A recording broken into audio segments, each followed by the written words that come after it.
Lelio, what's going on? What's going on? Dude, we had you out for like a few moments. You good? I thought I saw a horrible Force franchise movie starting with a monster and we're trying to knock it over your head. There's gonna be a franchise of monster movies and trying to be Avengers but with monsters. Oh, I feel like I'm under a curse or something. No, we did. And that curse is called Hollywood capitalism. No!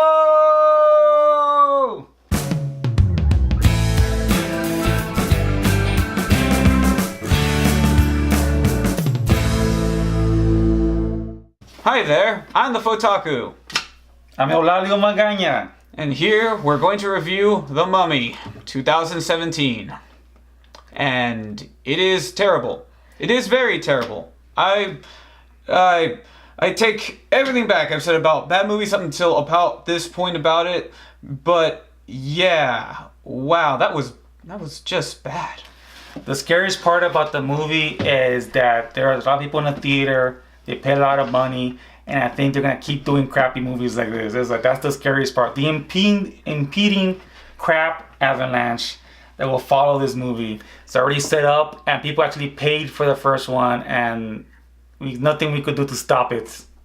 I made a comment about having your ending have a lazy monster written at the end of it, and I did not know two shits about what I was talking about. That was by far terrible. But before going into spoiler territory, let's just set up on how this story goes. First of all, the movie starts off with a narration by Russell Crowe. We paid a little bit extra for good sound, and they added a lot of bass to his voice. But it gives a flashback to the Egypt and how the daughter of a pharaoh was about to get power, but the pharaoh had a son with a servant girl, and she got jealous and she made a pact with Set, the god of war, and she got powers and killed her dad and killed the baby. Minute in, dead baby. It's like no big deal, move on. He killed the baby. And then flash forward, Tom Cruise is there with an actor from The New Girl as his funny sidekick, and they're in Egypt.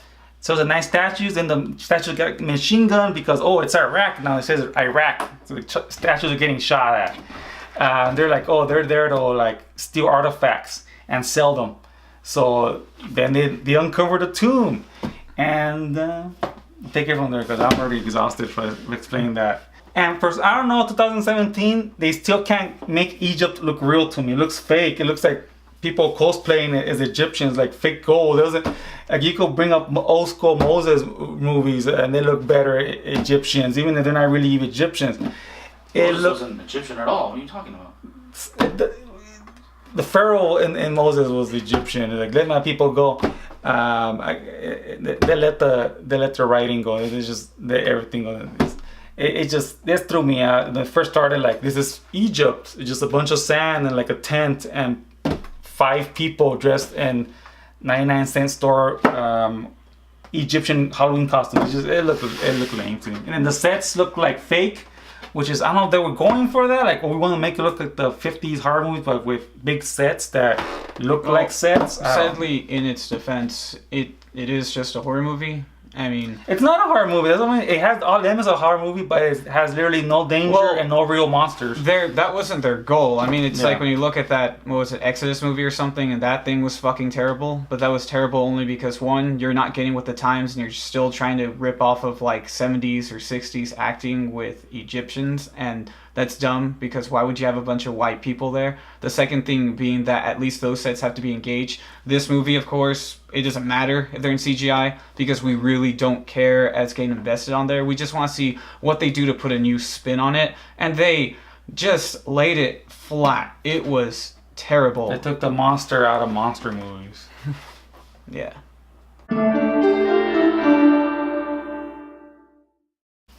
Going through the movie, technically, it's not bad. at least the setup does not seem bad. As far as exposition goes, it's just kind of like something we aren't too like unfamiliar with. They did this over in the 2000 Mummy, and I generally enjoyed that movie. The sequel, half and half, but CGI just hasn't aged too well.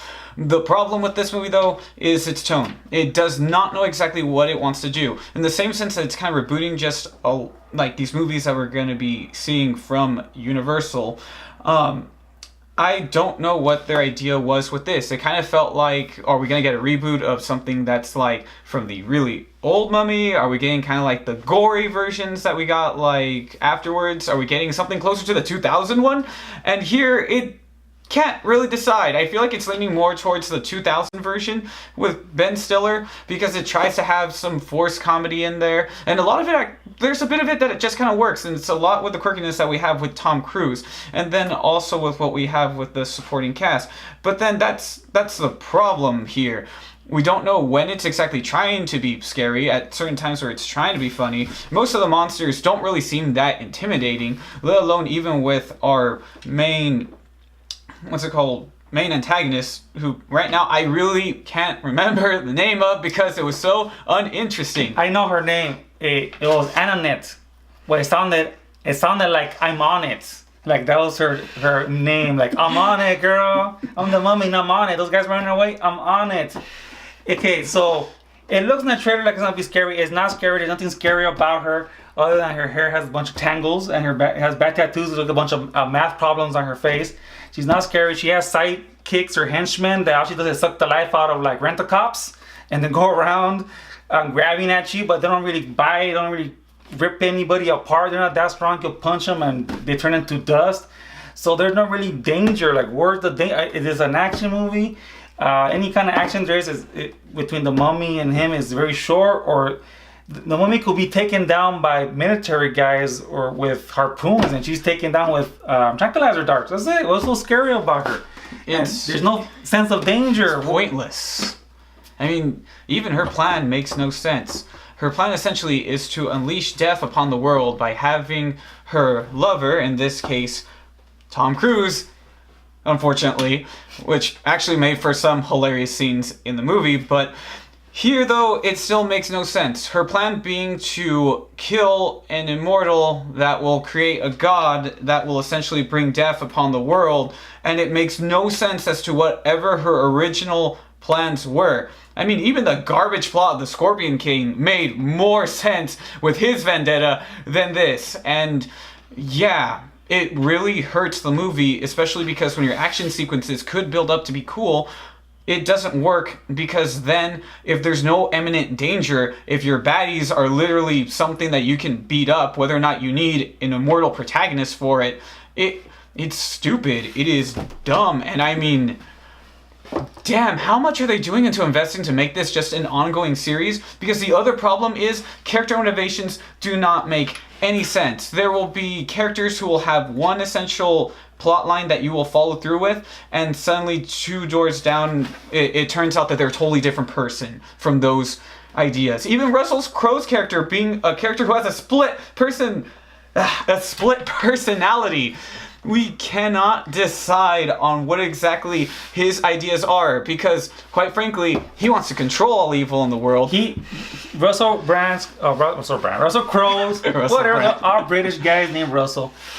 The idea is that all of a sudden, he's part, we'll give it away, spoiler, he's Dr. Jekyll, Mr. Hyde, I guess, but he's in charge of the secret group that hunts down monsters, which is a ripoff of what the whole idea of what Hellboy is. Or in this case, we're just going with horror version of S.H.I.E.L.D. because that's all they're doing. You pan through the lab, a vampire head, giant squid, you might not know this, but they have a giant old school animatronic or stop motion animation of a squid monster movie. Look it up, I can't think of it. But Swamp Thing also. It's just like, look at the little Easter eggs. Boom! This is gonna be the rest of the movies we're gonna do. Like, stay tuned for those. It was a bridge movie. This movie was just a bridge. The stuff he was saying about you won't take over the world, that imminent danger was kind of, you have to read into it, because it was mostly just like, we're gonna I want to make this guy immortal, and hopefully he's like on my team, but he turns out he's not. And it's like a whole, this is an introduction to the rest of the movies we're gonna make, and they call it the Dark Universe. This is a movie just to sell another movie. It's a long, giant exposition, a giant, long trailer for the rest of the movies. It's a movie trailer movie. Which is why it's so boring, why certain characters are just useless, don't even need to be in the plot necessarily. You didn't even need to reveal the whole Jekyll and Hyde thing. You probably could have saved that for like a post-credit scene or something, because quite frankly, I can't tell a difference between Jekyll and Hyde in the way that it's executed, because it's essentially the back and forth of the same coin. One of them just happens to be an angry a-hole. You know what's funny about Dr. Jekyll and Mr. Hyde? That's just Russell Crowe being himself. It's just him sober and him drunk. That's it. That's why he got the role. That's the perfect role for him. Okay? This movie, the comedy in the movie, and the comedian in the group, thank you. The guy from The New Girl, he just plays the same character, except there's the New Girl this time as a mummy. They're trying to he's like the funny guy, and he dies or cursed or something, and only Tom Cruise could see him. He's like his imaginary dying friend, which is a total ripoff of The Werewolf in London, because he had a dying friend that only he could see. That's a ripoff. There's visual gags. Oh, we got dropped off by a bus in front of cows, and the cows move. Wow. Genius comedy. Call Mel Brooks. Give him a copy of the movie, he'll love it. Yeah, so it's not scary. The comedy is lazy. It's like Marvel does quips, funny quips. Just do funny quips and funny visuals and. I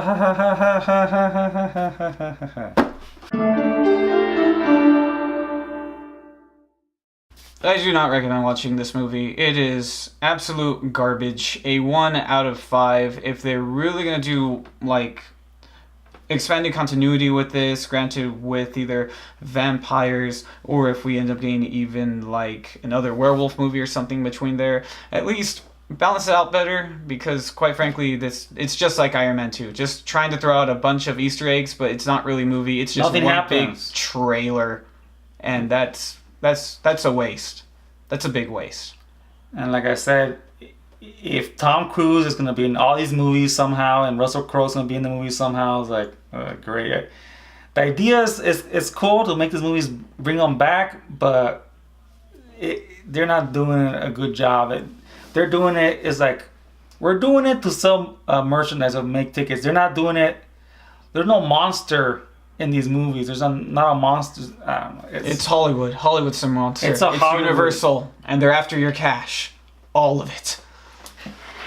So if you see this movie out there, act like the movie's coming after you and just run away. Run away, alright guys? Don't watch it. Far, far away. Run away. Anyway, hope you enjoyed. If you'd like to see more of this content, be sure to follow Wasp Nest Videos, subscribe, like, and share, people. And have a good one. See you next time. That was good. As long as people could tell by our emotions that we really hate the movie. Like, Yeah, you can tell. I can tell. Alright guys, we just talked about the Mummy and their Universal's expanded universe, the Dark Universe. We did another video, if you want to check it out. We reviewed the Mummy and the Dark Universe, where we talk about other potential shared universes. Want to check that out? Click above. Over there. Or below, wherever it is. I don't know where it is. Follow Wasp Nest.